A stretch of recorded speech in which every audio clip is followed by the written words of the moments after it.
La siguiente sección es presentada por Os de Neo. Que un like no cambie tu historia. Os de Neo, seguí tu plan. Ahora de 18 a 27 años.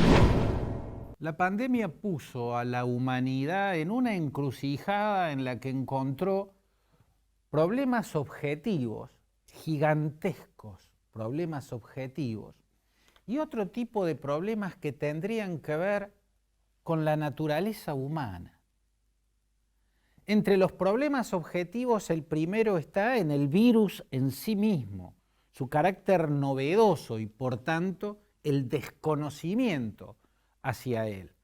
La humanidad naufragó en el desconocimiento frente a un fenómeno que lo atacaba, ¿no? Y no tenía los instrumentos para defenderse. Luego aparecieron otros problemas objetivos. Por ejemplo, buscar el equilibrio entre la protección de las vidas y la protección de las economías, que no son cosas separadas, no están absolutamente desvinculadas. La vida de la persona, la salud de la persona y la economía. Fue una disyuntiva casi atroz la que encontró la humanidad en esa encrucijada, ¿no? Para resolver, y que todavía no lo puede del todo, entre economía y salud. Y hubo otros grandes problemas objetivos que la humanidad encontró en la encrucijada en la que la puso la pandemia. Pero después están los otros problemas, si se quiere, más oscuros, porque tienen que ver con la condición humana, con la naturaleza humana. Nosotros fuimos planteando en estas páginas televisivas, yo aparte de mis columnas en radios y en canales de televisión del exterior en los que soy columnista, y también en mis columnas en diarios y en revistas, cómo fueron sucediéndose los desafíos que tenían que ver, o los problemas que tenían que ver con la naturaleza humana.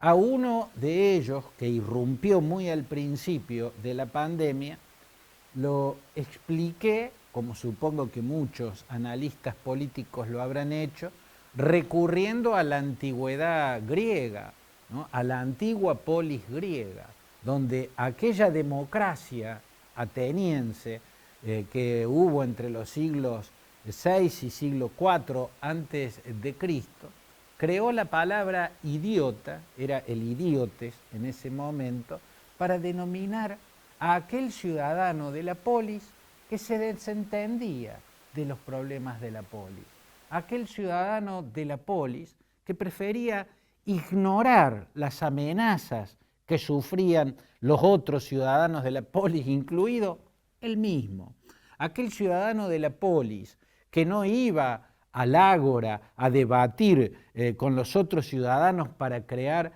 las leyes, y que no le importaba y no se informaba sobre los problemas de la comunidad en la que vivía, los problemas de Atenas, recibía el nombre de idiote, ¿no? El idiota, de ahí viene la palabra idiota. Vimos cuando irrumpió la polis que está el idiota de este tiempo.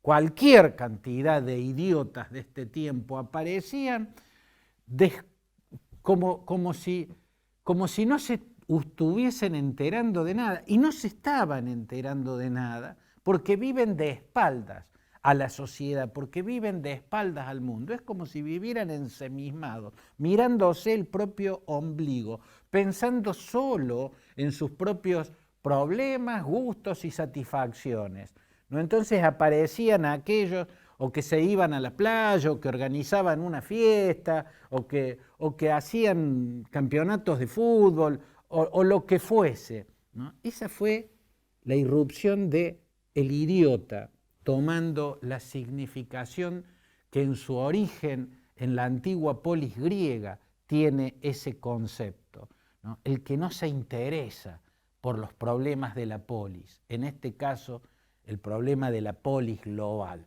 el problema dominante, la pandemia. Pero después aparecieron otros problemas de los que yo llamo vinculados a la naturaleza humana y en los que incluso ya no podemos hablar del idiota, ya no podemos hablar del ciudadano de la polis que vive de espaldas a la polis, entonces ignora las amenazas y los problemas de la humanidad en su conjunto.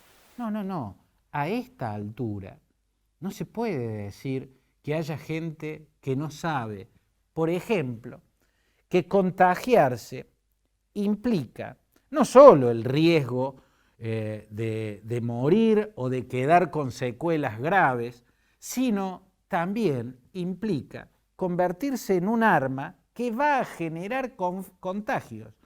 Cada contagio convierte a cada contagiado al mismo tiempo en un eslabón de una cadena de contagios y en un efecto Big Bang, ¿no?, que genera como en efecto dominó una cadena de contagios. Son cadenas en las que va a haber muertos o en las que muy posiblemente va a haber muertos. No se puede a esta altura de la pandemia ignorar lo que significa contagiarse.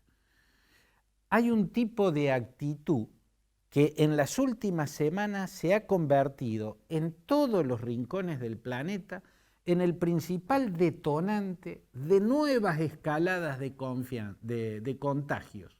A esta altura la palabra es el brote y el rebrote. También va creciendo como una luz al final del túnel, cada vez más fuerte, más visible, la palabra vacuna.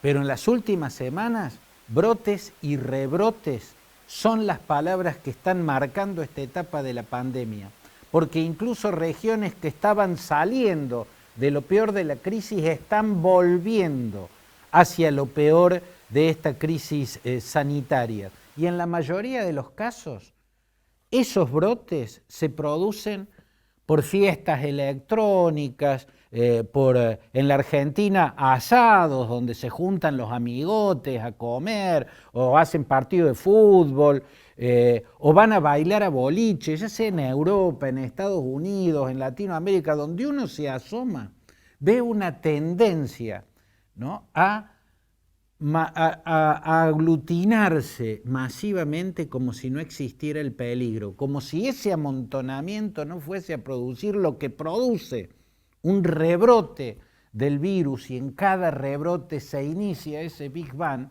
que tiene muertos. En algún punto de la escalada hay muertos y hay personas que quedan con secuelas, algunas gravísimas, ¿no? Entonces, ¿cómo llamar a este fenómeno que estamos viendo? Yo creo que hay dos formas de asomarse a él. En uno recurro a un término que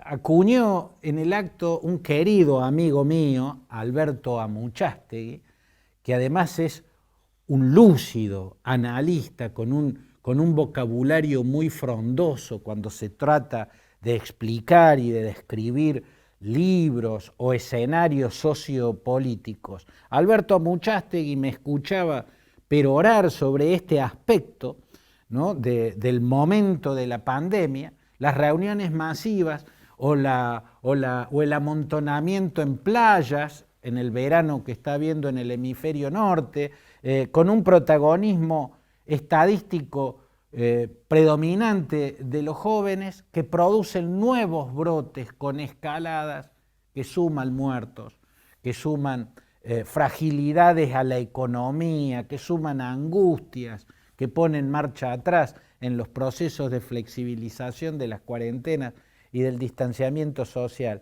Mi amigo Alberto Amuchastegui, escuchándome, dijo, es el anarcoboludismo.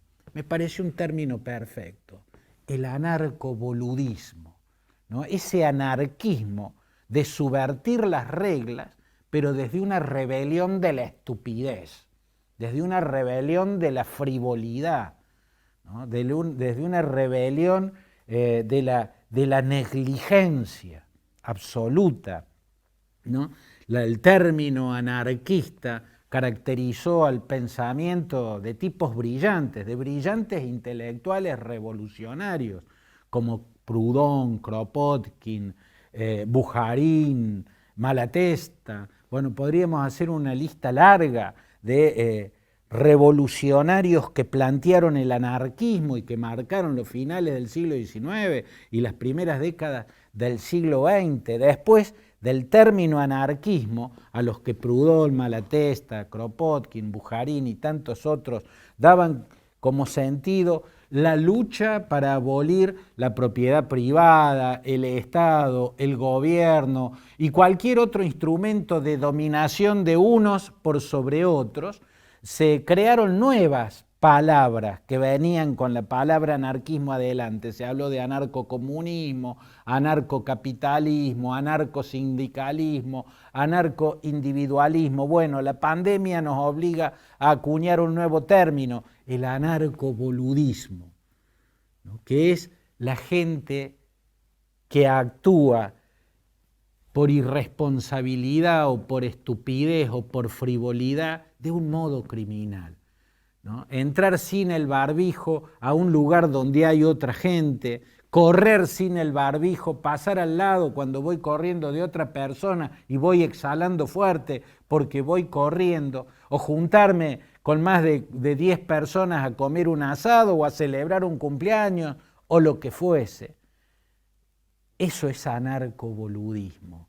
Ese es uno de los puntos a dilucidar en este momento, en esta encrucijada. Y después hay otro que ya hemos explicado en el comienzo de la pandemia y lo hicimos a través de una novela de la que vamos a volver a hablar, una gran novela corta, el género literario se llama La Nouvelle, en la cual Adolfo Bioy Casares, si mal no recuerdo, la publicó en 1968, 1969, describió una rebelión de los jóvenes para aniquilar a los viejos, ¿no? Esa novela que se llamaba El diario de la guerra del cerdo y en la que el personaje principal, Isidoro Vidal se llamaba, era un hombre mayor que vivía en el barrio de Palermo y empezaba a convertirse en un fugitivo para sobrevivir de los jóvenes, porque las nuevas generaciones habían decidido librarse de los ancianos. El anarcoboludismo no es un tema menor, es un tema gravísimo. ¿Por qué nuestros jóvenes actúan con frivolidad cuando se trata de la vida de otras personas? ¿Por qué nuestros jóvenes, o tantos jóvenes, en el mundo entero,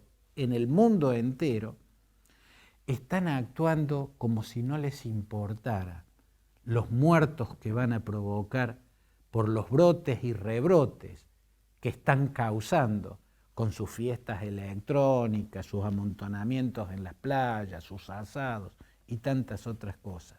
A este tema lo vamos a seguir, porque se trata de preguntarnos el por qué hay tanta imbecilidad criminal.